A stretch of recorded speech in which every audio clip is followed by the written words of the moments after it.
di semester ke-6 itu saya mengaku nggak ada mengaku ya, jadi TTL, ANDAT itu mata kuliah semester 4 ya, 2022 ya. Kemudian di semester 7 nanti saya juga nggak mengampu apa-apa lagi ya untuk semester 7. Ada satu perencanaan tambang main plan ya, tapi perencanaan tambang saya berencana nggak mau ngaku lagi gitu ya, karena sudah terlalu banyak beban ini saya ya, beban kerjanya ya.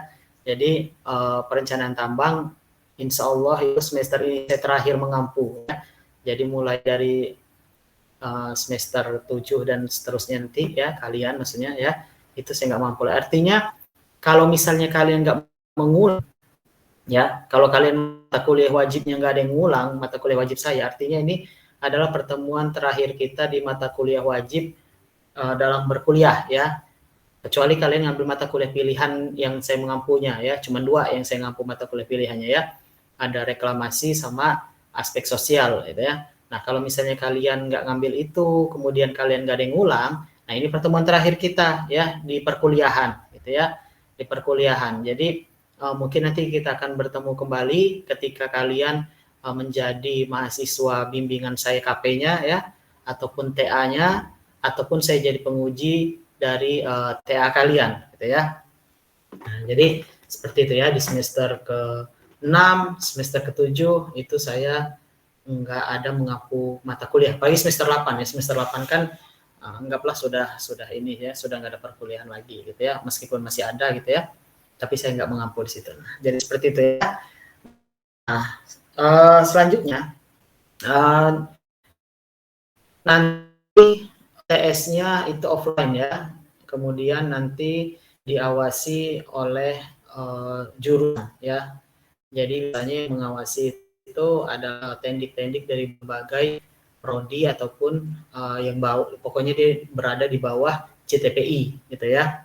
Nah, jadi bukan saya yang mengawasinya ya, mungkin saya sesekali kalau kalau ada waktu nanti masuk gitu ya ke kelas ketika kalian ujian ya, ketika kalian UTS gitu ya, untuk menertawakan kalian, enggak ya, untuk melihat gitu ya, untuk melihat apakah ada problem gitu ya, biasanya terkait dengan soal, apakah terkait dengan aturan-aturan ya dan lain-lain ya.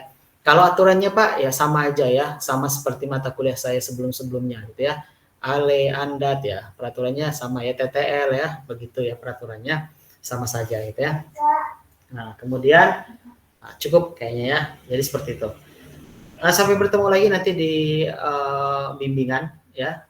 Entah saya sebagai pembimbing KP kalian, pembimbing TA kalian ya, atau bahkan nanti saya dosen penguji TA kalian gitu ya.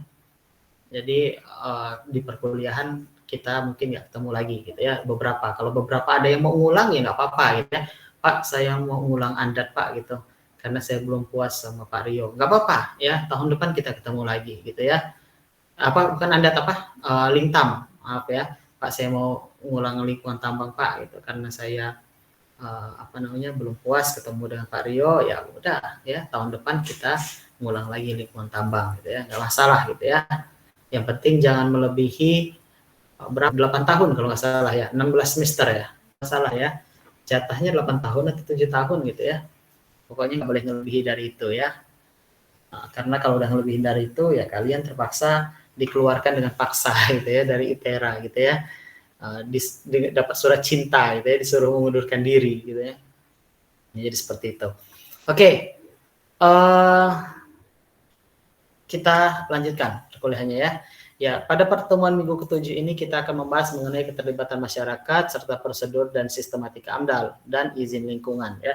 Kemarin kita sudah membahas AMDAL ya lebih dalam ya. Saat ini ya kita akan membahasnya lebih dalam ya, terkait dengan pelibatannya ya, bagaimana prosedurnya ya, prosedur maksudnya pelibatan masyarakat, dan bagaimana sistematika penyusunan AMDAL gitu ya. Saya tidak akan memberikan secara terperinci ya, ataupun saya tidak akan menugaskan kalian untuk menyusun AMDAL. Nah, itu tugasnya Pak Yuda gitu ya. Kalau misalnya saya tugaskan sekarang gitu, wah nanti Pak Yuda nggak ada kerjaan gitu ya.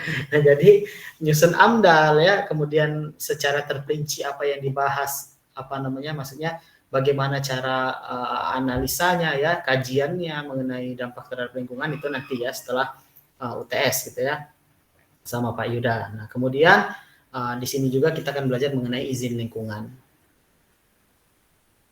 Keterlibatan masyarakat ya. Jadi sudah saya katakan kemarin, penanggung jawab ya atau pemrakarsa ya itu dalam menyusun AMDAL melibatkan masyarakat yang terkena dampak langsung ya.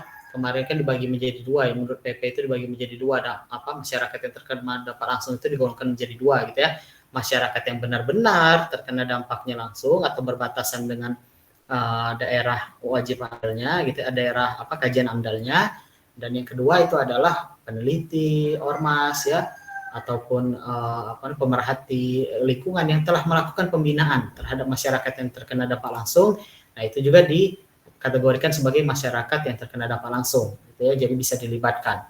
Nah, kemudian masyarakat yang terkena dampak langsung itu merupakan masyarakat yang berada, ini tadi yang saya jelasin ya. Jadi terkena dampak langsung ataupun berada berbatasan gitu ya dengan daerah kajian AMDAL-nya dan pemerhati lingkungan ya, peneliti, lembaga swadaya masyarakat yang dia melakukan pendampingan dan pembinaan ya terhadap masyarakat yang terkena dampak langsung itu. Nah itu dua kategori atau dua golongan masyarakat inilah yang bisa dilibatkan dalam penyusunan AMDAL. Nah, penyusunan AMDAL perlibatannya seperti apa Pak? Ya ada dua bentuk pelibatannya. Yang pertama pengumuman rencana usaha dan atau kegiatan. Ini terkait dengan transparansi ya. Jadi kemarin juga saya jelaskan secara sedikit gitu ya. Bagaimana kalau kita misalnya mengajukan AMDAL, RKL, RPL itu ya, begitu sudah mengajukan maka wajib diumumkan gitu ya.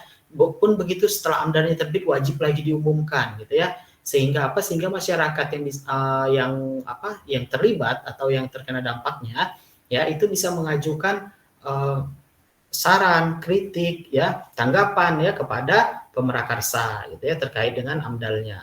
Nah, itu yang kedua adalah konsultasi publik ya. Kemarin ada banyak jenis-jenisnya ya. Harus diingat-ingat ya, ada lokakarya, ada seminar, ada temu warga ya, kemudian ada FGD ya, kemudian ada diskusi tanya jawab gitu ya. Pokoknya adalah interaksi dua arah ya, di mana di situ ada terkait dengan dari pihak pemrakarsanya atau dari pihak penanggung jawabnya gitu ya. Kemudian ada juga dari pihak masyarakatnya ya, ada juga dari pihak pemangku kepentingan ya, misalnya ada dari pemerintahan daerahnya ya, ada dari kepolisian ya, misalnya diwakilkan oleh Babin Kamtibnas gitu ya, kemudian ada dari TNI, dari Babinsa gitu ya, kemudian ada kepala desa misalnya dan lain-lain gitu ya. Nah itu terkait dengan konsultasi publik. Yang dilibatkan yang mana gitu ya dalam konsultasi publik itu ada 3 golongannya ya. Ada masyarakat rentan atau disebut dengan vulnerable ya. Ada yang disebut dengan masyarakat adat atau indigenous ya, indigenous people, dan atau kelompok laki-laki perempuan yang memperhatikan kesetaraan gender. Nah ini bentuk-bentuknya ya, bentuk-bentuknya. Kemudian sebelum pelaksanaan konsultasi publik ya, penanggung jawab usaha dan kegiatan itu melakukan yang pertama koordinasi dengan instansi terkait dan tokoh masyarakat yang dilibatkan dalam konsultasi publik ya. Jadi koordinasi dulu nih ya, misalnya dengan kepala desa, Babinsa, Babin Kapitnas ya, kemudian dengan pemerintahan daerah ya, misalnya dari dinas SDM misalnya ya, atau dari dinas terkait kayak gitu ya.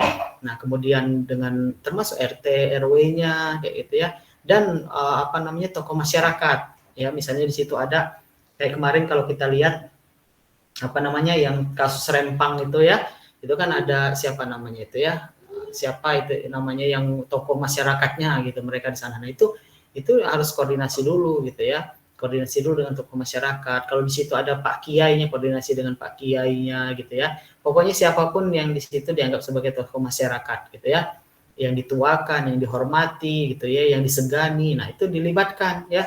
Selain untuk bagian diatur dalam undang-undang, itu juga bisa memperlancar kegiatan gitu ya. Karena kalau kita istilahnya kita masuk ke daerah orang, permisi dulu ya kepada tetuanya, kepada orang yang dihormati, tokoh masyarakatnya, maka insya Allah seterusnya kan akan lancar kayak gitu ya. Artinya kita punya itikat baik gitu ya, punya cara-cara yang baik ketika kita masuk suatu wilayah gitu ya. Dan mengundang masyarakat yang akan dilibatkan dalam konsultasi publik ya. Jadi diundang nih masyarakat-masyarakat yang terlibat dalam konsultasi publik gitu ya. Tadi siapa tadi ya, dari pemerintahan ya, dari pemerintah desa ya, dari masyarakatnya itu diundang gitu ya.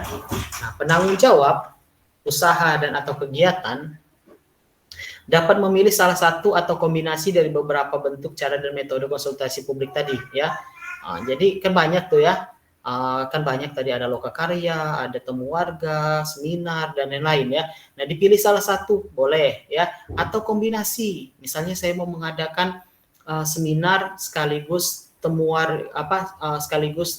warga misalnya ya. Seminar dulu gitu ya, sudah seminar yang formalnya, udahnya baru temu warga gitu ya, ramah tamah misalnya sambil makan bareng, makan siang bareng ya. Ya tujuannya apa? Tujuannya adalah untuk kita mendapatkan saran, pendapat atau tanggapan secara optimal gitu ya. Jadi kalau nanti kalian sebagai penanggung jawab suatu usaha atau kegiatan ya, atau kalian atau kalian misalnya sebentar ya.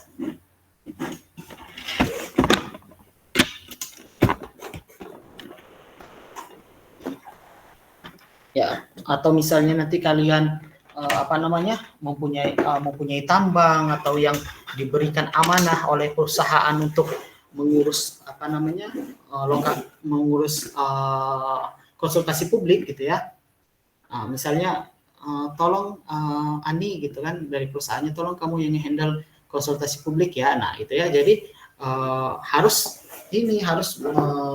melaksanakan sesuai dengan ketentuan gitu ya.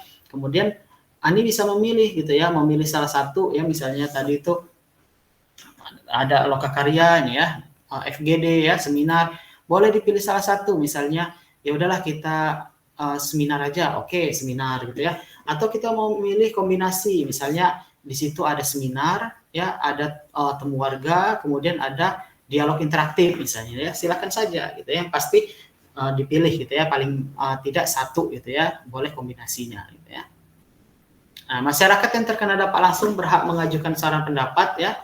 Itu jangka waktunya 10 hari sejak pengumuman. Ya, sejak pengumuman diumumkannya usaha atau kegiatan itu, maka dia 10 hari nih dia bisa. Nah, saran pendapat tanggapannya disampaikan kepada pemerakarsa secara tertulis gitu ya.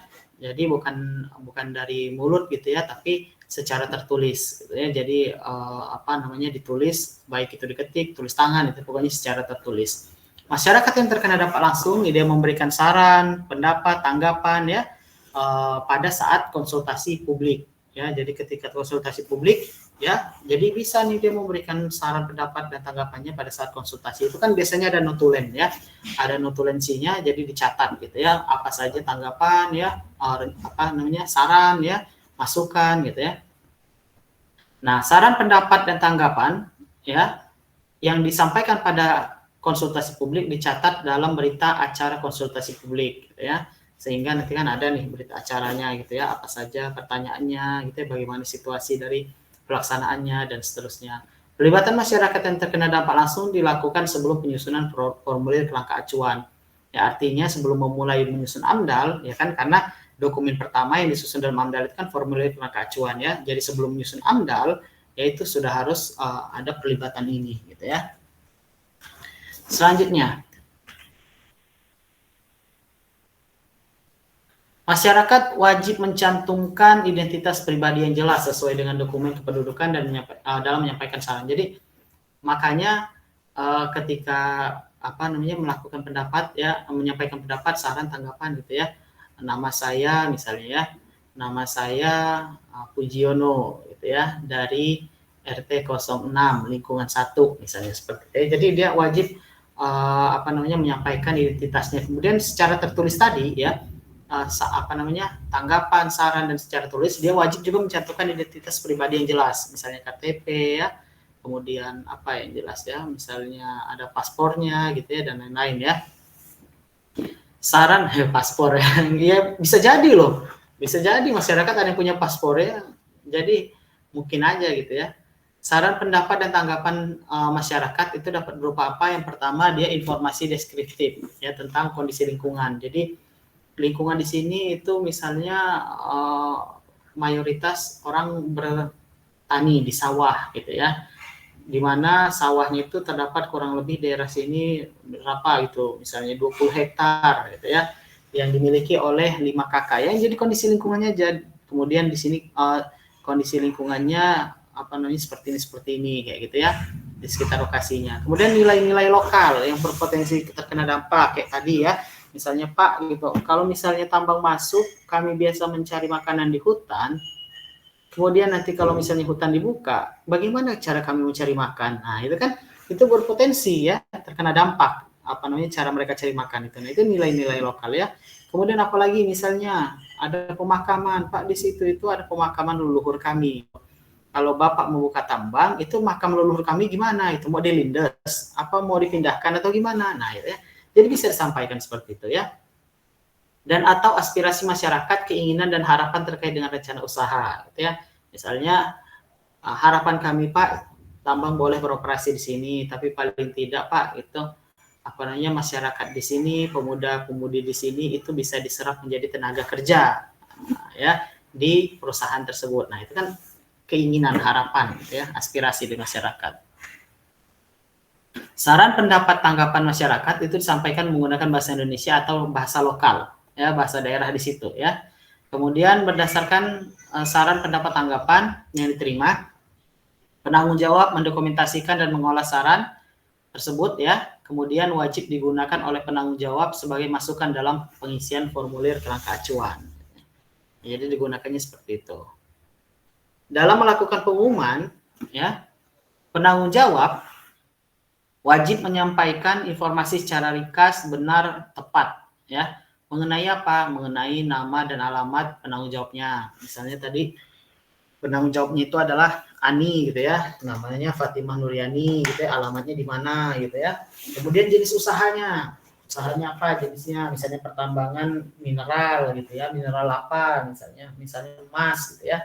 Kemudian skalanya seperti apa, lokasinya di mana, potensi apa, dampak potensial, dampak yang berpotensi terjadi terhadap lingkungan itu seperti apa ya, tanggal pengumuman mulai dipasangnya kapan, batas waktunya kapan. Jadi kan orang bisa tahu nih dia mau menyampaikan saran, pendapat dan tanggapannya, tahu oh mulainya kita tanggal sekian, nanti terakhir nyampein saran, pendapat, tanggapan itu tanggal sekian. Nah, jadi orang tahu gitu ya. Nama dan alamat penanggung jawab usaha yang menerima ya. Jadi kalau misalnya beda orang ya, jadi kan beda orang dengan penanggung jawab ya. Misalnya penanggung jawabnya tadi Ani gitu ya, yang menerima saran, pendapatan dan tanggapan dari masyarakatnya itu misalnya Hernando gitu ya. Nah, maka tulis ya siapa yang menerima saran, pendapat dan dan tanggapan dari masyarakatnya. Jadi Hernando, alamatnya di mana kayak gitu ya. Informasi dalam pengumuman rencana usaha kegiatan ya disampaikan dengan menggunakan bahasa Indonesia yang baik, benar, jelas, mudah dimengerti oleh seluruh lapisan masyarakat. Ini informasinya ya.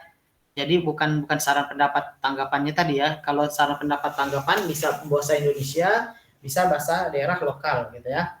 Tapi kalau informasi yang disampaikan yang diumumkan oleh perusahaan ya, itu harus pakai bahasa Indonesia yang baik, benar, jelas, mudah dimengerti oleh orang supaya bisa dipahami gitu ya oleh seluruh lapisan masyarakat gitu ya, baik dia yang nggak sekolah ya, baik yang dia bisa baca, nggak baca, sampai dia yang misalnya udah kuliah ya, S3, profesor dan maksud tersebut. Nah, selanjutnya tapi kalau dia nggak bisa baca gimana caranya mengerti ya? Ya secara alat ya, bukan nggak bisa baca ya, misalnya dia bahasa Indonesianya misalnya kurang baik gitu ya.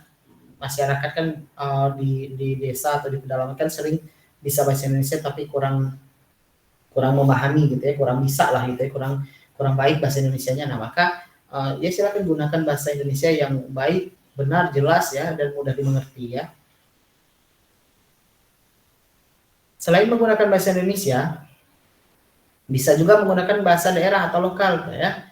Jadi bisa misalnya apa namanya di sana di daerah apa namanya di daerah Lampung misalnya, di daerah Lampung sana gitu ya, boleh pakai bahasa Lampung gitu ya. Pak, tapi misalnya penanggung jawab kegiatannya itu orang dari Kalimantan sana Pak misalnya ya, nggak bisa bahasa Lampung gitu, tapi pengen pakai bahasa Lampung supaya apa lebih dekat lah gitu, lebih enak sama masyarakat sekitar.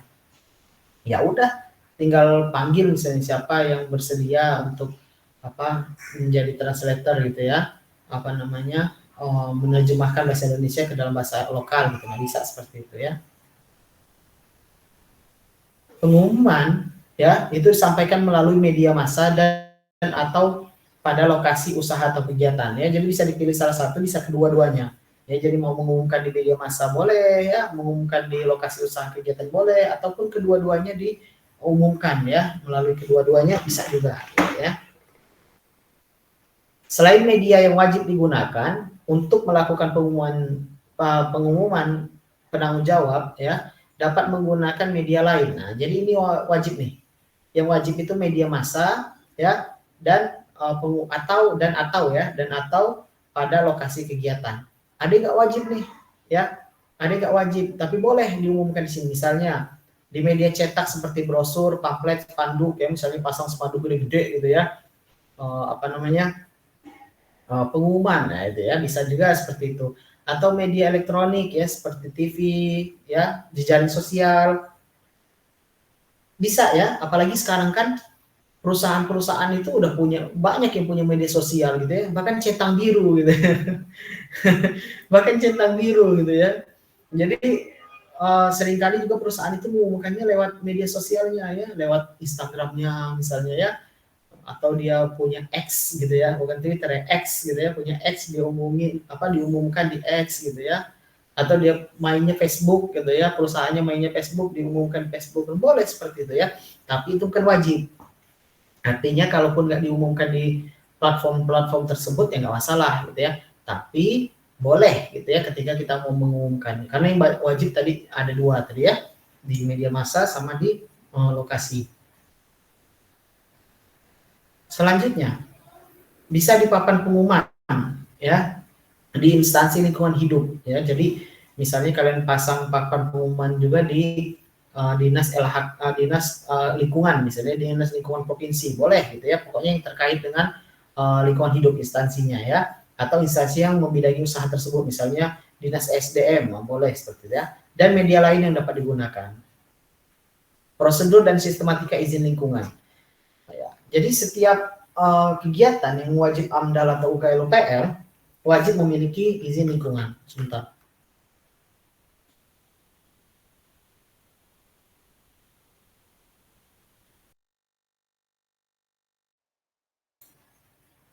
Baik, saya lanjutkan ya. Izin lingkungan diperoleh melalui tahapan penyusunan AMDAL dulu ya, atau pengisian formulir UKL-UPL ya. Kemudian penilaian AMDAL-nya atau pemeriksaan UKL-UPL-nya, baru permohonan dan penerbitan izin lingkungan. Permohonan dulu ya, kemudian nanti kalau sudah disetujui, sudah oke, baru terbitlah izin lingkungannya ya. Pemrakarsa menyusun AMDAL dan LKL, RPL berdasarkan apa? Yang pertama kerangka acuan ya, jadi berdasarkan kerangka acuan yang telah diterbitkan persetujuannya, atau juga bisa menggunakan konsep kerangka acuan ya, dalam hal jangka waktu telah melampaui dan komisi penilai AMDAL belum menerbitkan persetujuan kerangka acuan ya. Jadi kalau misalnya dia telah melampaui waktu ya, waktu penyusunan AMDAL dan RKL-RPL, nah kemudian sementara komisi penilaian AMDAL-nya, KPA-nya belum menerbitkan persetujuan kerangka acuan, maka dia bisa ya menyusun AMDAL, RKL-RPL berdasarkan konsep kerangka acuan ya. Jadi yang kerangka acuan itu maksudnya dia sudah resmi gitu ya, disetujui ya. Sementara kalau konsep kerangka acuan ya itu adalah yang waktu itu draft gitu ya, masih draft, dia belum disetujui, persetujuannya belum keluar, maksud saya, bukan belum disetujui, persetujuannya belum keluar gitu ya. Nah, bisa menggunakan itu. AMDAL dan RKL-RPL yang telah disusun itu diajukan kepada siapa? Ya balik lagi kepada kewenangannya. Kalau dia secara nasional berarti menteri, tapi melalui sekretariat Komisi Penilaian AMDAL Pusat, ya. Kalau gubernur, ya melalui Komisi Penilaian AMDAL Provinsi, Bupati Wali Kota melalui Komisi Penilaian AMDAL Provinsi. Di mana Komisi Penilaian AMDAL ini melakukan penilaian AMDAL dan RKLPL sesuai dengan kewenangannya. Komisi Penilai AMDAL itu menugaskan tim teknis ya untuk menilai dokumen AMDAL dan RKLPL. Kemudian menyampaikan hasil penilaiannya ya kepada Komisi Penilai AMDAL. Nah, berdasarkan hasil tersebut gitu ya, Komisi Penilai AMDAL menyelenggarakan rapat Komisi Penilai AMDAL. Ya, untuk apa? Ya itu tadi ya, untuk dia menentukan apakah disetujui atau tidak, apakah goal atau tidak, itu bahasanya ya. Nah, selanjutnya disampaikanlah rekomendasinya, hasil penilaiannya, apakah disetujui, ditolak gitu ya, apakah ada yang perlu direvisi dan segala macam gitu, disampaikan kepada siapa? Tadi lihat lagi kepada menteri, gubernur atau bupati wali kota ya, tergantung kewenangan siapa. Rekomendasi hasil penilaian AMDAL dan RKLPL ya, itu dapat berupa apa ya? Dia dapat berupa rekomendasi kelayakan lingkungan atau rekomendasi ketidaklayakan lingkungan. Jadi dilihat kan dari penilaian AMDAL dan RKLPL, oh ini layak lingkungan, nah, makanya keluarlah rekomendasi ya yang disampaikan kepada menteri, gubernur atau wali kota ya untuk diterbitkan keputusan layak lingkungannya. Nah kalau misalnya tidak layak seperti apa ya, tinggal keluarkan rekomendasi ketidaklayakan lingkungan, sampaikanlah kepada menteri, gubernur atau bupati wali kota ya untuk kemudian tidak diterbitkan ya persetujuan atau ya persetujuan lingkungannya ya, bisa saja dikembalikan gitu ya draft dari AMDAL-nya atau AMDAL RKLPL-nya ya. Nah, rekomendasi ditetapkan berdasarkan pertimbangan paling sedikit berikut ini. Yang pertama adalah pertimbangan terkait perakiraan secara cermat mengenai besaran dan sifat penting dampak ya, baik dari segi aspek biogeofisiknya ya, biogeofisik kimia ya, sosial, ekonomi, budaya tuh ya, masuk semua ya. Termasuk lingkungan tentu saja ya. Nah, kemudian hasil evaluasi secara holistik ya terhadap seluruh dampak hipotetik ya, kemampuan pemrakarsa dan atau pihak terkait yang bertanggung jawab dalam menanggulangi dampak penting ya yang bersifat negatif seperti apa ya. Dilihat juga nanti kan perencanaannya seperti apa, pendekatannya seperti apa gitu ya. Nah, jangka waktu penilaian dilakukan paling lama 75 hari kerja sejak dokumen AMDAL RKLPL dinyatakan lengkap. Jadi setelah diajukan, oke nih lengkap gitu ya, maka KPA ya Komisi Penilai AMDAL itu melakukan penilaian terhadap AMDAL RKLPL itu paling lama 75 hari. Boleh lebih cepat, boleh lebih lambat, yang pasti 75. Ya, jadi harus diingat-ingat ya. Takutnya keluar di ujian. Kemudian jika dokumen AMDAL dan RKLPL perlu diperbaiki ya, maka KPA akan mengembalikan dokumen tersebut ya untuk diperbaiki. Jadi nggak yang apa ya kayak kalian lah gitu ya, kalau misalnya tugas akhir TA gitu ya ada revisi ya dibalikin ya, dibalikin sama dosennya untuk diperbaiki, udah dicoret-coret tuh sama dosennya kan. Tapi saya enggak ya, kalau saya itu jarang nyoret-nyoret ya, jadi dicoret misalnya sama dosen, dicoret ini nah dikembalikan kepada mahasiswa untuk diperbaiki ya. Menteri, gubernur atau bupati wali kota ya berdasarkan rekomendasi penilaian atau penilaian akhir dari KPA bisa menentukan ya keputusan kelayakan atau ketidaklayakan lingkungan paling lama 10 hari sejak diterimanya rekomendasi. Nah, jadi setelah tadi dinilai sama KPA nih, oh ini adalah keputusannya layak lingkungan atau ketidaklayakan lingkungan, maka ya nanti keputusannya itu keluar paling lama itu 10 hari sejak ada rekomendasi itu gitu ya. Sejak ada rekomendasi itu. Keputusan kelayakan lingkungan hidup itu paling sedikit memuat apa? Yang pertama dasar pertimbangan yang dikeluarkan penetapan, misalnya mengingat 1, 2, 3, menimbang 1, 2, 3 dan seterusnya gitu ya. Kemudian baru memutuskan. Nah, dasar pertimbangannya apa? Ya, kemudian memutuskan pernyataannya seperti apa? Bahwasanya layak lingkungan misalnya ya. Nah, kemudian persyaratan dan kewajiban pemrakarsa. Ya, jadi kewajibannya apa sesuai dengan RKL tadi ya. rencana pengelolaan dan rencana pemantauan lingkungan tadi sesuai itu. Jadi apa kewajibannya gitu ya. Kewajiban yang harus dilakukan oleh pihak terkait siapa gitu ya, misalnya yang dilibatkan.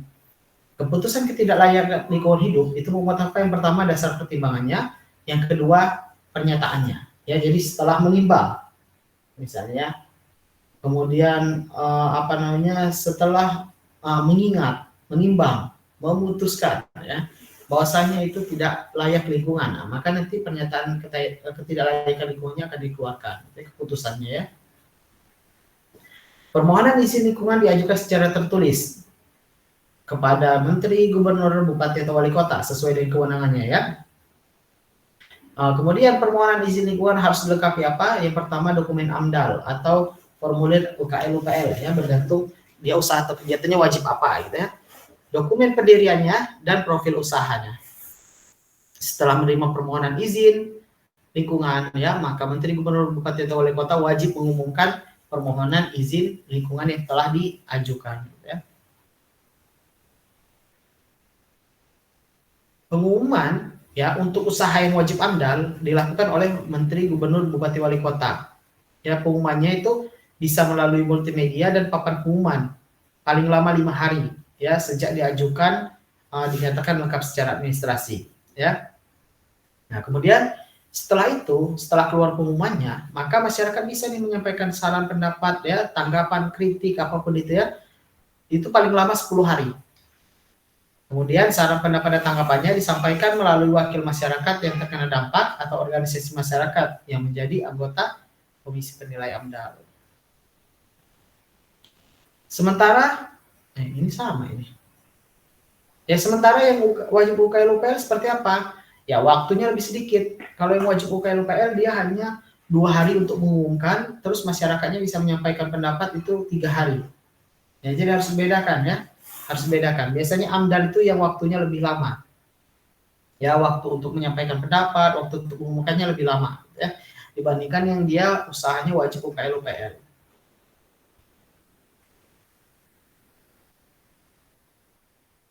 Izin lingkungan diterbitkan oleh siapa? Ya balik lagi ya. Apakah dia menteri, gubernur, atau bupati, wali kota sesuai dengan kewenangannya ya. Izin lingkungan diterbitkan oleh menteri, gubernur, bupati, atau wali kota. Yang pertama setelah dilakukan pengumuman permohonan izin lingkungan ya, dan dilakukan bersamaan dengan diterbitkan keputusan kelayakan lingkungan hidup atau rekomendasi UKL bagi yang dia wajib UKL gitu ya. Nah, izin lingkungan itu memuat apa aja? Paling tidak minimal maksimal gitu ya. Minimal maksimal bos gitu ya. Minimal ya, paling tidak gitu ya. Izin lingkungan itu memuat 3 hal ini. Yang pertama persyaratan dan kewajiban ya, yang dimuat dalam keputusan kelayakan lingkungan hidup atau rekomendasi UKL. Persyaratan dan kewajiban yang ditetapkan oleh siapa yang mengeluarkan atau yang menerbitkan keputusan izin lingkungan tadi ya. Kemudian berakhirnya izin lingkungan itu kapan? Ya minimal ini ya, minimal ini. Izin lingkungan berakhir bersamaan dengan izin usaha atau kegiatan. Izin lingkungan yang telah diterbitkan oleh Menteri, Gubernur, Bupati, atau Wali Kota itu diumumkan di media massa dan atau multimedia dalam jangka waktu 5 hari sejak diterbitkannya izin lingkungan. Selanjutnya prosedur dan sistematika AMDAL. Ini saya lewatkan ya, karena ini sudah berulang kali saya saya jelaskan definisi dari AMDAL itu apa, itu siapa yang wajib AMDAL gitu ya. Nah, ini sudah saya jelaskan ya. Penyusunan, ini juga sudah saya jelaskan ya, bagaimana AMDAL itu terdiri dari 3 dokumen ya sebenarnya, kerangka acuan, AMDAL, RKLPL ya. Kemudian kementerian atau lembaga pemerintah non kementerian yang membiayai sektor suatu usaha atau kegiatan wajib menyusun AMDAL, wajib AMDAL gitu ya, wajib menyusun formulir kerangka acuan spesifik sesuai dengan jenis usaha atau kegiatannya.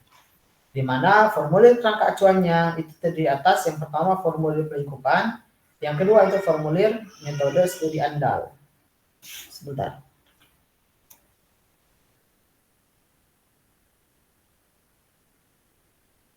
Ya, saya lanjutkan. Menteri ya memasukkan formulir kerangka acuan spesifik ya yang disusun ke dalam sistem informasi dokumen lingkungan hidup ya.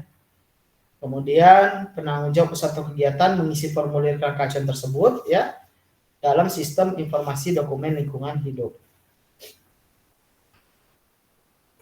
Formulir kerangka acuan yang telah diisi dan diajukan itu akan diperiksa oleh siapa?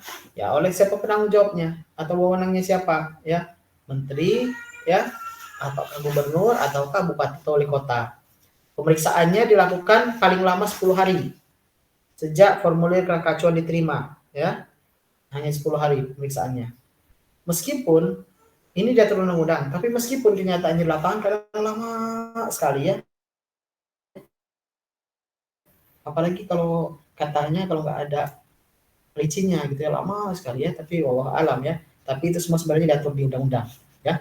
Tim uji kelayakan lingkungan hidup yang melakukan pemeriksaan formulir kelayakan formulir kerangka acuan ya, itu dapat melibatkan siapa? Dia bisa melibatkan ahli terkait ya, dan dia juga bisa melibatkan instansi terkait ya dengan usaha atau kegiatannya. Misalnya dia mau melibatkan kementerian apa gitu, silakan saja gitu ya, bisa ya. Hasil pemeriksaan formulir kerangka acuan itu disusun dalam bentuk berita acara ya. Yang memuat paling sedikit apa sih berita acaranya? Yang pertama dampak pentingnya seperti apa ya, batas wilayah studi dan batas waktu kajian, metode studinya apa, penetapan kategori AMDAL-nya apa, dan waktu penyusunan dokumen AMDAL RKL RPL.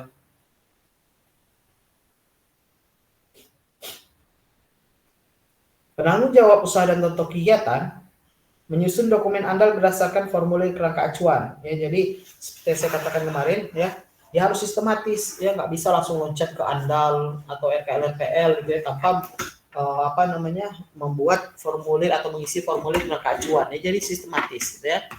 Dokumen AMDAL itu memuat apa saja? Ada pendahuluannya ya, ada deskripsi rencananya, deskripsi zona lingkungan hidup awalnya ya, dan seterusnya ya. Dan seterusnya ini adalah yang tercantum dalam dokumen AMDAL. Kemudian terkait dengan RKL RPL ya. Penanggung jawab menyusun dokumen RKL RPL itu berdasarkan AMDAL ya. Di mana dokumen RKL RPL itu terdiri dari ini ya, ada pendahuluan, ada matriks RKL, matriks RPL ya, dan seterusnya. Penyusunan dokumen AMDAL dan dokumen RKL RPL dibagi menjadi kategori usaha dan atau kegiatan ya. Jadi dibagi berdasarkan itu kategorinya ya. Kategori tersebut antara lain ada 3. Ya, ada kategori A, kategori B, atau kategori C. Kategori-kategori ini ditentukan berdasarkan apa? Ya, ada berdasarkan kompleksitasnya. Seberapa kompleks sih usahanya atau kegiatannya? Ya, kompleks itu seperti apa, Pak? Misal contohnya, seperti penambangan, gitu ya. Kompleksitasnya tinggi ya. Jadi mulai dari dia eksplorasi, kemudian dia melakukan penambangan, pengolahan, pasca tambang, itu kompleks sekali. Ya, beda ceritanya kalau misalnya dia seperti ini, seperti apa namanya, nasi padang gitu ya, usaha atau kegiatannya misalnya nasi padang ya, nah, kan masak gitu ya, masak ya, kemudian dihidangkan, kemudian nanti dibungkus. Nah itu kompleksitasnya tidak terlalu tinggi ya dibandingkan dengan tambang misalnya seperti itu ya. Kemudian dampak rencananya seperti apa bagi lingkungan hidup ya, sensitivitas lokal dan atau kondisi daya dukung dan daya tampung lingkungan hidupnya seperti apa.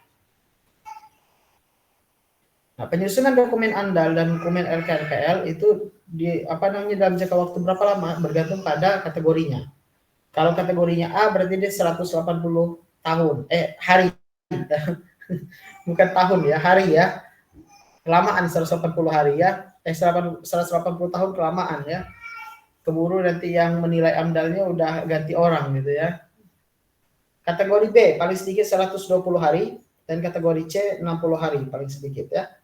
Penyusunan dokumen AMDAL RKLPL itu bersifat sangat kompleks. Ya, jangka penyusunan waktunya dapat dilakukan lebih lama dari jangka waktu kategori A. Ya, jadi kita dalam menyusun AMDAL ya, karena dia sangat kompleksnya, jangka waktunya itu bisa aja lebih dari 180 ya, misalnya 200 hari ya, atau 365 hari gitu ya. Penambahan waktu penyusunan dilakukan berdasarkan permohonan penanggung jawab. Jadi kalau misalnya udah nyampe waktu yang ditentukan itu juga belum kesusun juga ya, maka dia bisa melakukan permohonan untuk memperpanjang ya penambahan waktu, untuk menambah waktunya. Penanggung jawab usaha atau kegiatan mengajukan dokumen andal dan dokumen RKLPL ya melalui sistem informasi dokumen lingkungan hidup. Pengajuan ini ya harus dilengkapi dengan persetujuan teknis, di mana persetujuan teknis itu terdiri dari apa aja Pak? Ya, di persetujuan teknis itu ada pemenuhan baku mutu air limbahnya seperti apa, pemenuhan baku mutu emisinya, pengelolaan limbah B3-nya, serta analisis mengenai dampak lalu lintasnya seperti apa. Ini yang dicantumkan dalam persetujuan teknis. Dokumen andal dan dokumen LKRPL siapa yang menilai? Balik lagi ya, menteri, gubernur, atau bupati wali kota ya, tergantung wewenangnya. Penilaian dilakukan melalui tahap apa? Ini sudah dijelaskan kemarin ya, ada administrasi, ada substansi.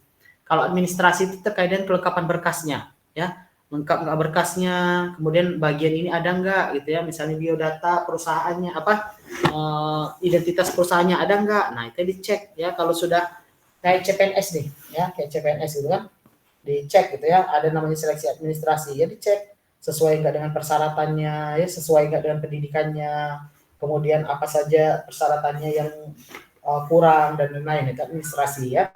Kemudian kalau administrasi sudah selesai, sudah lengkap ya, maka baru penilaian substansinya, isinya ya, isi dari dokumen andal dan LKPL tersebut baru dinilai. Nah, apa sih yang termasuk dalam penilaian administrasi? Ya ini ya, ada kesesuaian lokasi rencananya, ya persetujuan awal, ya persetujuan teknis, kemudian keabsahan tanda bukti sertifikat, ya dan lain-lain ya. Kalau penilaian substansi seperti apa Pak? Nah ini kalau penilaian substansi itu lebih penilaian isinya, ya. Jadi ada uji tahap proyek, ada uji kualitas kajian, ya. Kemudian ada persetujuan teknis, ya. Dalam hal hasil penilaian substansi terhadap dampak lingkungan yang tidak dapat dikelola dan harus dilakukan perubahan persetujuan teknis, ya, maka harus mendapat persetujuan dari kementerian atau lembaga pemerintahan kementerian atau organisasi perangkat daerah yang berwenang terhadap izin usaha atau kegiatan tersebut, ya.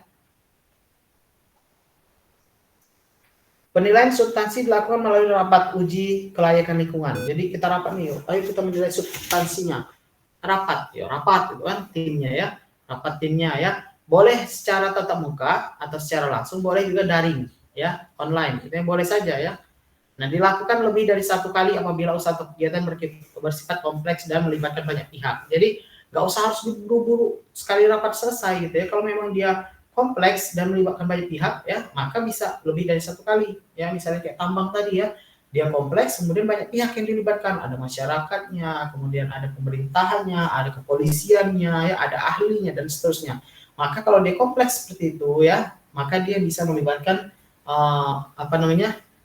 bisa melakukan lebih dari satu kali rapat, gitu ya, atau lebih dari satu kali ya rapat tim uji, gitu ya. Oke, selanjutnya. Saat melakukan penilaian substansi, ya tim uji kelayakan lingkungan hidup melibatkan pihak-pihak ini, ya. Jadi ada masyarakat yang terkena dampak langsung, ahli terkait dengan usaha atau kegiatan, misalnya dia kegiatan di tambang, oh berarti ahli tambang, gitu ya, ahli pertambangan. Instansi sektor penerbit persetujuan awal, kemudian instansi yang terkait dengan rencana atau usaha dampak usaha kegiatan, gitu ya. Masyarakat pemerhati lingkungan hidup dan atau masyarakat berkepentingan lain, ya bisa menyampaikan. Maksud saya bisa menilai ya, bisa menilai atau bisa dilibatkan dalam penilaian substansi. Terhadap dokumen andal dan dokumen RKLPL yang tidak memerlukan perbaikan, maka tim uji dia melakukan uji kelayakan ya. Jadi dilihat nih, oh udah oke gitu ya, nggak perlu ada perbaikan atau revisi lagi. Ya udah langsung diuji ya, uji kelayakannya. Terhadap andal dan dokumen RKLPL itu memerlukan perbaikan tim uji kelayakan lingkungan hidup ya, di mana dia kalau memerlukan perbaikan ya, dia mengembalikan ya dokumen Anda dan dokumen RKLPL kepada penanggung jawabnya dan diperbaiki atau direvisi paling lama 30 hari kerja gitu ya, ada waktunya, nggak seperti yang TA gitu ya, misalnya datang nih disuruh diperbaiki, direvisi, wah 2 bulan 3 bulan hilang dia ya. Tahu-tahu nanti begitu udah mau wisuda, udah mau yudisium, wah baru gupek ya.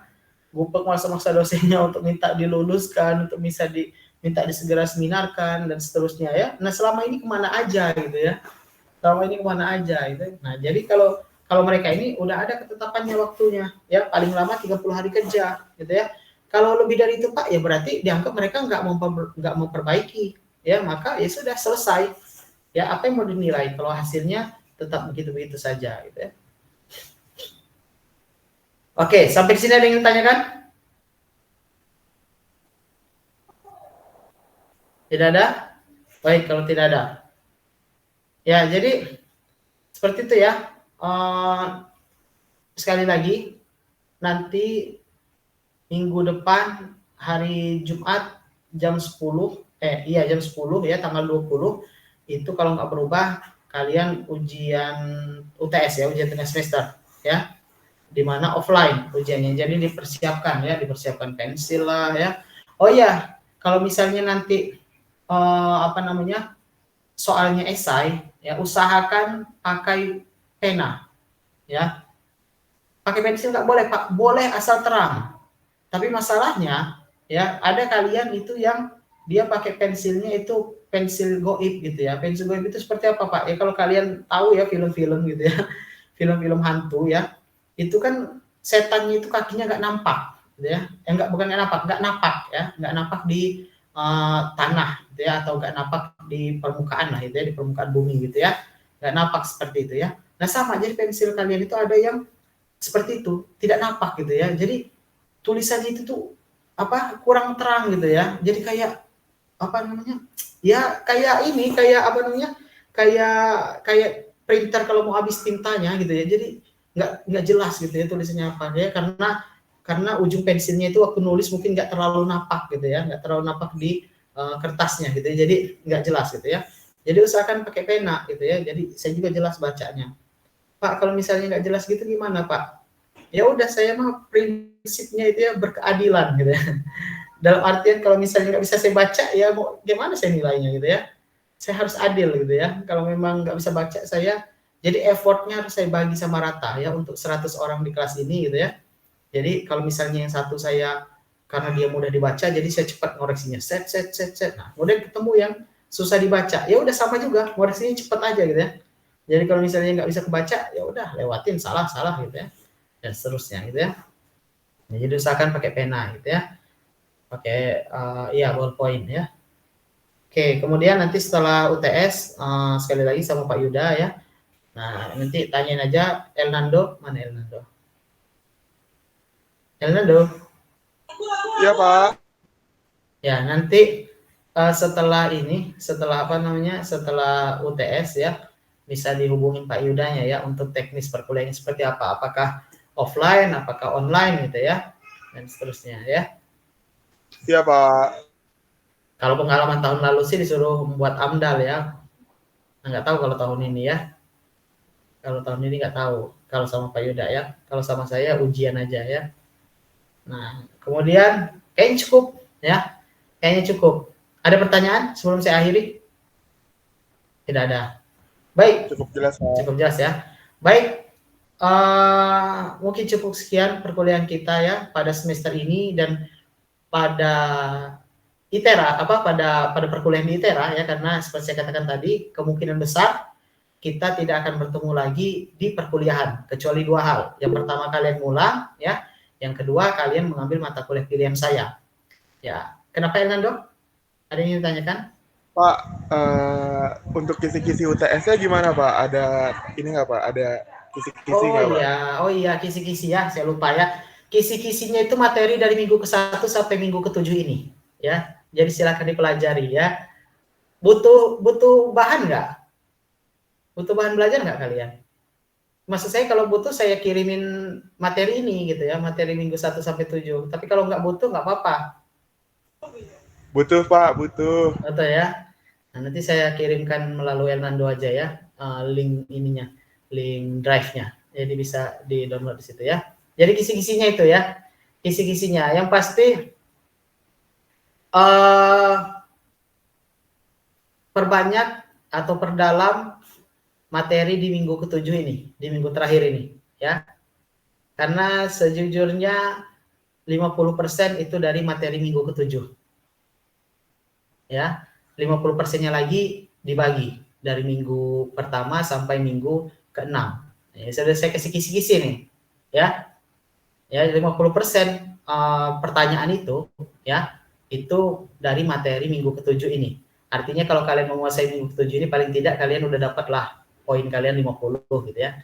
Nilai kalian 50 ya. Untuk mendapatkan nilai selanjutnya ya silakan belajar lebih lanjut materi minggu ke-1 sampai dengan minggu ke-6 gitu ya. Tapi kalau cuma sekedar untuk mendapatkan poin 50, ya kuasai aja materi minggu ke-7 ini ya, karena 50% soalnya itu dari minggu ke-7 ya.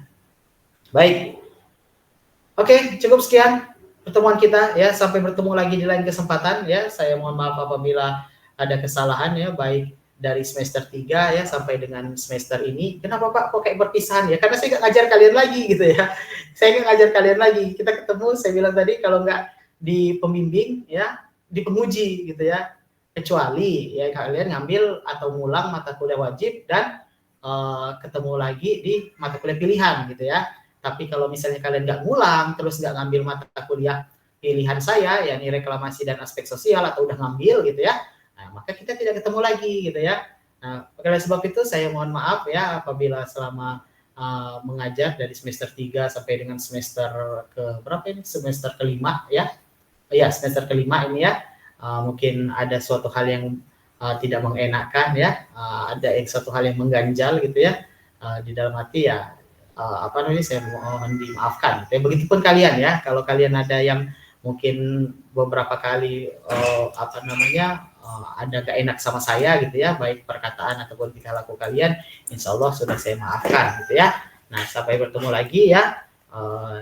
Saya doakan kalian sukses ya, sukses untuk KP-nya, sukses untuk TA-nya, dan sukses untuk perkuliahan lainnya ya, sampai nanti kalian dinyatakan menyandang gelar sarjana teknik dari program studi teknik pertambangan ITERA gitu ya. Baik, sukses selalu untuk kalian. Saya akhiri pertemuan kita. Terima kasih atas perhatian dan kehadirannya. Assalamualaikum warahmatullahi wabarakatuh. Selamat siang semuanya. Waalaikumsalam warahmatullahi wabarakatuh. Terima kasih. Waalaikumsalam warahmatullahi wabarakatuh.